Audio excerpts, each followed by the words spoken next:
Webale kwekumira ku UBC TV akadde kalipota Embeera y'obudde okuva mu kitongole ky'eggwanga ekivunanyizibwa ku Embeera y'obudde omwanjuzi nze Juliet Nanteza.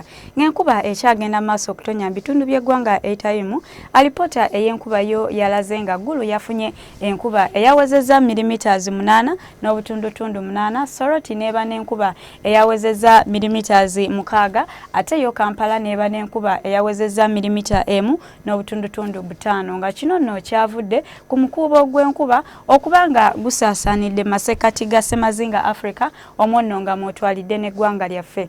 Ku makya tusuubira okera n'akasana okwaka ng'ate bwe kakubakubamu bitundu by'eggwanga ebisinga obungi okuggyako ekibuga ekikulu Kampala saako n'ebitundu ebimu eby'omu bukiikakkono nga yo tusuubirayo enkuba entonotono.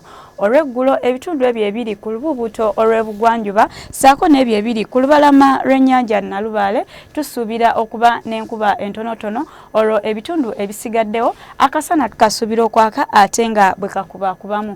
Nga n'olw'embeera eyo ebbugumu mu bukiikakkono tulisuubira okuba ku degrees 27, Kampala n'emiriraano ebbugumu tulisuubira okuba ku degrees 26, olwo mu nsozi ez'e ebbugumu tulisuubira okuba ku degrees 23.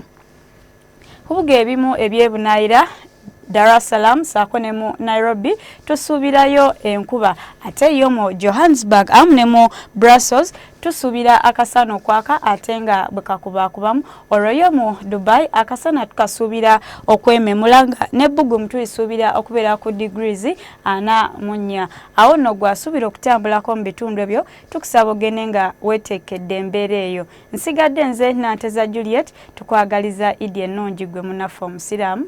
Beera bulungi.